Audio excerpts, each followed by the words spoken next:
할렐루야, 반갑습니다. 수요일 우리 10월 13일 수요일 새벽기도 새벽 묵상 나오신 여러분들 우리 주님의 이름으로 환영합니다. 오늘도 말씀 묵상 함께 하시면서 주님의 은혜로 말씀의 놀라운 신비 그 깨달음 가운데 하루를 시작할 수 있기를 소망합니다.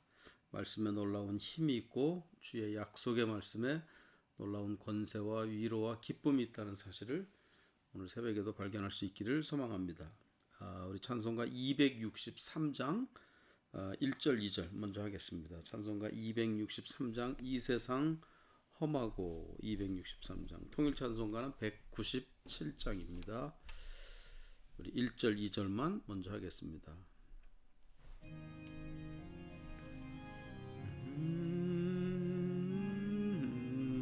이 세상 험하고 이 세상 험하고 나 비록 약하나 늘 기도 힘쓰면 큰 권능 얻겠네. 주의 은혜로 대속받아서 비와 같이 붉은 죄 눈같이 이겠네. 주님의 권능은 한없이 크오니 돌같은 내 마음 온 녹여주소서. 주의 은혜로 대속받아서 비와 같이 붉은 죄 눈같이 이겠네. 아멘. 기도하겠습니다. 거룩하신 하나님 감사합니다. 새벽 시간 주 앞에 나와 마음 조아리고 옷깃을 여미는 당신의 사랑하는 영혼들 기름 부어주시고 이 새벽에 이 아침에 주의 음성 들으며 주의 말씀 통하여서 삶의 진리를 깨닫고 갈 길을 발견하고 또 놀라운 위로와 힘을 얻는 귀한 시간으로 하나님 인도하여 주시옵소서. 오늘도 채워주실 주의 은혜로 우리 주의 은혜를 사모하는 가운데 감사가 넘치게 하시고 기쁨으로 충만한 복된 날, 복된 새벽 되어지도록 도와주시옵소서. 예수 그리스도의 이름으로 기도하옵나이다. 아멘. 신학자 폴 틸리라고 있습니다. 유명한 신학자인데 신학자 폴 틸리가 이런 말을 했어요. 고대인에게는 죽음의 문제, 중세인에게는 죄의 문제, 그리고 현대인에게는 의미의 문제가 가장 심각하다고 말했습니다. 고대인은 죽음, 중세인은 죄, 현대인에게는 의미. 우리 현대인의 삶의 질과 가치를 결정하는 것은 그러니까는 의미라는 것이죠. meaningfulness, 의미라는 거예요.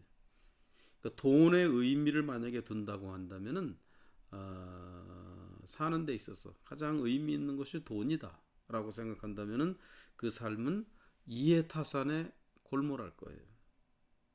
그 의미를 명예에 둔다라고 했을 때 그 사람은 그저 사람들에게 박수받고 높아지고 인정받으려고 하는데 그저 골몰할 겁니다.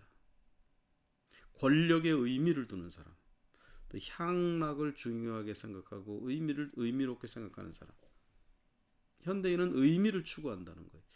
여러분은 어디에 삶의 의미를 두고 계신지 생각할 수 있기를 바랍니다. 우리들의 삶, 여러분의 삶을 가장 의미롭게 해주는 것. 이것을 할 때, 이것을 생각할 때, 이것에 골몰할 때 내가 가장 의미가 있다. 하나님을 삶의 중심에 놓고 하나님으로부터 가장 소중한 의미를 발견할 수 있기를 소망합니다. 우리가 거듭났다는 것이 무엇이냐? 그리스도인이 되었다라고 하는 것이 무엇이냐? 그것은 삶에 있어서의 의미를 하나님에게 두기 시작했다라는 그런 말입니다. 하나님 중심으로 살기 시작했다는 것이고 하나님 안에서만 참된 삶의 의미가 발견되어지기 시작한다.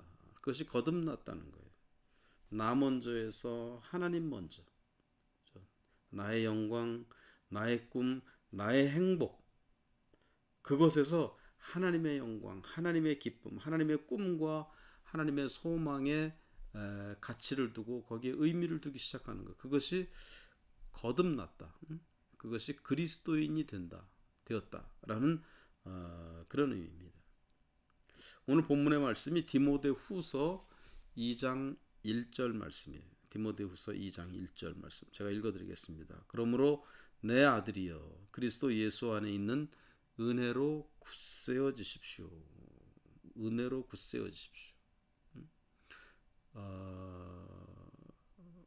우리를 굳세게 해주는 것, 우리를 강하게 해주는 것, 그것이 뭐냐? 그리스도 안에 있는 은혜라는 거예요. 예수님으로부터 나오는 그런 은혜, 그것이 우리를 강하게 해주고 그것이 우리로 하여금 의미가 풍성한 굳센 우리들의 삶이 되게 해준다. 그런 말씀이죠. 그런데 아이러니한 것이 이 본문에서 이 본문 지금 읽은 이 말씀 속에서 아이러니한 것이 지금 이제 사도 바울이 디모데에게 이제 해준 말씀이거든요. 이 본문 속에 참 앞뒤가 안 맞고 역설적이라고 그러잖아요. 앞뒤가 안 맞는. 이 지금 굳세어지라고 명하고 있는 그 사도 바울 자신이 과연 얼마나 굳셌느냐. 자신은 정말 굳세고 이게 be strong in the grace 그랬잖아요. 자신은 얼마나 스트롱하고 얼마나 강했는지 그러면서 이렇게 굳세라 강하라 그렇게 말하고 있는 건지 이 디모데 후서를 바울이 기록한 시기는 AD 67년경입니다. 67년경. 바울이 로마 감옥에 갇혀 있을 때였어요. 그러니까 감옥에 갇혀 있는 상태입니다. 생각해 보세요. 요즘 같은 감옥이 아니고 2000년 전의 감옥. 물질적으로 굉장히 곤핍한 상태에 있었을 거예요. 그러니까 쉽게 말하면 재력, 돈에 있어서 강한 거잖아요. 물질에 있어서 강한 거. 재력이라고는 뭐 거의 완전 제로겠죠. 감옥에 있으니까. 게다가 많이 아시겠지만 사도 바울은 평생 질병을 안고 살았습니다. 학자에 따라서 눈병이라고 한 사람도 있고 또는 뭐 어떤 학자는 갑자기 이렇게 경련을 일으키면서 발작하는 그런 간질병이라고도 하는 학자가 있어요. 어찌되었든 그 불치병으로 인해서 평생 질병 가운데 고통스럽게 사도가 살았었어요. 또 디모데 후서는 사도가 가장 나중에 인생 후반부에 쓴 편지가 디모데 후서입니다. 그러니까 사도의 인생 후반부 노년의 모습이 잘 이렇게 그려져 있는 그런 성경이 디모데 후서예요. 여기 디모데 후서 1장에 보면 우리가 2장 1절을 읽었는데 1장에 보면 부겔로와 허모게네라는 사람이 나옵니다. 부겔로와 허모게네라는 사람. 이 사람들이 어떤 사람들이냐? 사도에게 대해서 사도가 있는 그 공동체 안에서 이 사람 그 공동체에서 지도급에 있었어요. 중간 지도자, 하여튼 지도급에 있는 사람들이었었는데 이 사람들이 사도를 늘 대적하고 진리를 왜곡하던 그런 사람들이었습니다. 근데 문제는 그들 때문에 사도에게서 사람들이 하나둘씩 떠나갔어요. 보통 요즘도 교회에서 보면은 목사님과 장로 한 교회 안에서 장로님들 사이에 갈등이 있고 막 문제가 있고 시끄러우면 어떻게 됩니까? 교인들이 떠나죠. 보기 싫다고 떠나는 거예요. 똑같았어요. 사도와 이 중간 지도층 부겔로 호모겔 사이에 서로 이들이 사도를 대적하고 막 그렇게 진리를 왜곡하고 하는 모습을 보면서 다른 사람들이 떠나는 거예요. 그러니까 인간적으로 인생 후반부인데 사도는 사람들이 자꾸 떠나고 사람들로부터 오해받고 외면당하고 얼마나 그 마음이 아팠겠어요. 어떤 인간관계의 단절을 노년에 단절을 느끼고 참 힘들었을 거예요. 그러니까 육신적으로 볼 때 사도는 과히 성공적이라고 할 수 없습니다. 리더로서 권위가 떨어진 듯 연약한 상태에 있었고 또 감옥에 있었죠. 가난하죠. 불치병을 늘 안고 있었죠. 거기다 사람들은 떠나죠. 늙었고. 어떻게 보면 실패한 노년의 그 사도의 모습이라고 할 수가 있어요. 그런데 그런 사도 바울이 지금 디모데에게 너 강하라. 은혜 속에서 굳세어라. 그렇게 말씀하고 있어요. 당신은 육신적으로 볼 때 전혀 굳센 것 없고 전혀 강한 것 없는데 디모데에게 be strong in the grace. 응? 은혜 안에 강하라. 굳세어라. 사도가 무엇을 염두에 두고 그렇게 강하라고 굳세어라고 자신 스스로가 그렇게 강하고 굳세였기 때문에 디모데에게 그렇게 굳세어라고 한 것 아니겠어요? 그래서 사도에게 있어서 그런 사도를 육신적으로 볼 땐 강할 것이 하나도 없는데 사도를 정말 강하게 해주고 사도를 정말 굳센 그런 인격자, 그런 신앙의 리더가 되게 했었던 것이 무엇이었느냐? 사도에게 있어서의 강함, 굳셈이라는 것은요, 우리가 생각하는 그런 강함, 우리가 생각하는 굳셈, 그것과는 다릅니다. 우리들은 보통 재력 또는 권력 또는 육신의 건강 또는 뭐 인간관계에 있어서의 어떤 힘, 그런 것으로 우리는 강하다고 하고 그런 것으로 이렇게 이렇게 당당한 듯이 막 하고 그러잖아요. 그러나 사도에게 있어서의 강함이라는 것은 지금 여기 말씀에도 나오듯이 은혜로 굳세어라 그렇게 말씀하고 있어요. 은혜 속에서 예수님의 은혜가 강하게 해준다, 굳세게 해준다, 그런 말씀입니다. 사무엘하 3장 1절에 이런 말씀이 나와요. 사무엘하 3장 1절. 사울 집안과 다윗 집안 사이에 전쟁이 오래 계속되었다. 그러나 다윗 집안은 점점 더 강해지고 사울 집안은 점점 더 약해졌다. 이스라엘의 초대왕 사울의 집안과 두 번째 왕 다윗의 집안 사이에 전쟁이 약 13년간 쭉 계속됩니다. 사울은요, 당시 왕이었어요. 그렇기 때문에 잘 훈련된 정규군 수만 명을 거느리고 있었습니다. 그러나 다윗은 비록 하나님으로부터 기름 부음 받은 그런 왕이 되기는 했지만은요, 하나님으로부터 그런 왕이 되었긴 했지만은 현실적으로는 사울에게 쫓기는 상태에 있었고, 죽음의 위협을 늘 느끼면서 다윗은 살 수밖에 없었어요. 함께하고 있는 군인들이라고는 뭐 훈련이 제대로 되지 않은 가족들 또 약자들 400여 명이 전부였습니다. 사무엘상 22장 2절에 보면 다윗과 함께 있었던 사람들이 이런 사람들이 있어요. 압제받는 사람들, 빚에 시달리는 사람들, 원통하고 억울한 일을 당한 사람들, 이런 사람들이 다윗을 따르고 있어요. 그러니까 육신적인 현실적인 그런 것으로 볼 때 사울의 힘과 사울의 그 정규군 그 힘과 다윗의 그런 힘 파워하고는 뭐 비교가 될 수가 없죠. 그러나 여러분 어떻게 됩니까? 지금 본문에 나오듯이 다윗 집안은 점점 강해져 갔고 사울의 집안은 점점 약해져 갔다. 결국에는 다윗이 최종 승리를 하고 두 번째 왕으로 등극하게 됩니다. 사울은 정말 비참하게 죽고 말아요. 어디에서 다윗이 이런 강함이 오게 됐느냐? 현실적으로 볼 때는 뭐 400여 명밖에 훈련 제대로 안 된 군사들이고 여기는 막 수만 명 정규군 훈련 단된 그런 군인인데 결국은 다윗이 약해져 갖고 다윗이 강해져 갖고 사울은 약해져 갖고 다윗의 강함은 어디에서 나왔느냐? 사울은 비록 겉으로 보기에는 강해 보였지만은요 결국 패배하고 멸망하고 말았어요. 무엇이 사울을 약하게 만들었고 무엇이 사울을 망하게 만들었느냐? 다윗은 하나님이 기뻐하는 사람이었습니다. 반면에 사울은 하나님이 저를 세운 것을 후회하는 그런 하나님이 보고 싶어하지 않는 그런 사람이 되고 말았어요.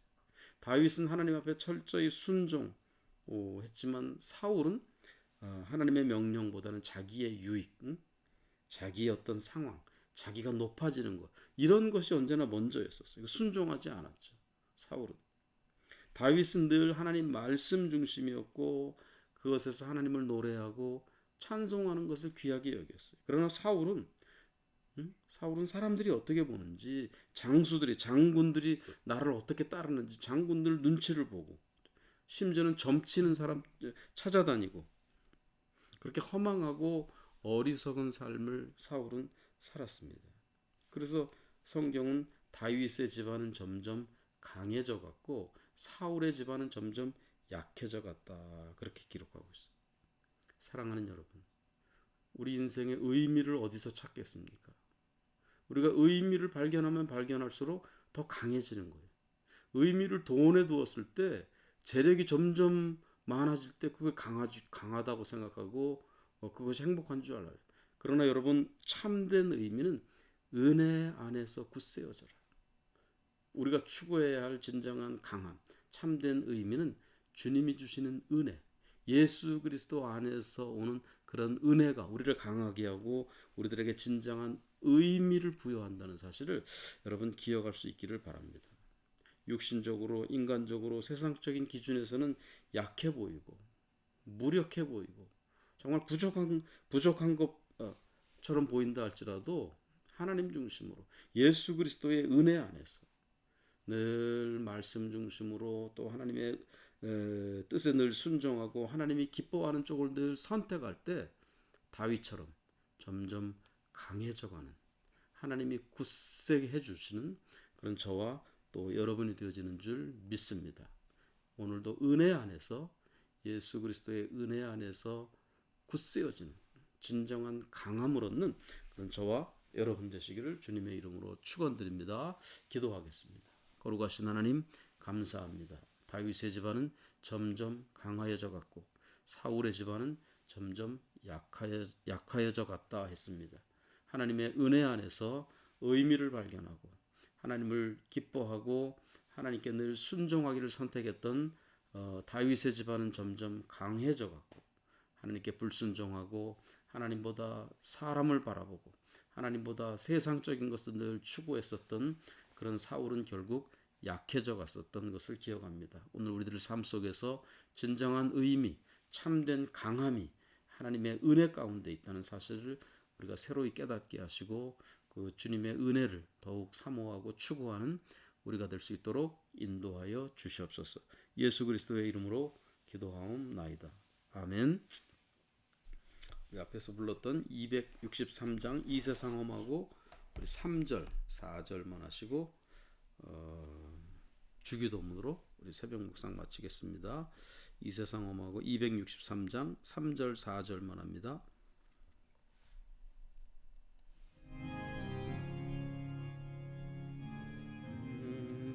내 맘이 약하여 내 맘이 약하여 늘 넘어지오리 주 예수 힘주사 느세게 하소서 주의 은혜로 대속받아서 비와 같이 붉은 죄는 같이겠네 죄사함 받은 후 새 사람 되어서 주 앞에 서는 날 늘 찬송하겠네 아멘 주의 은혜로 대속받아서 비와 같이 붉은 죄는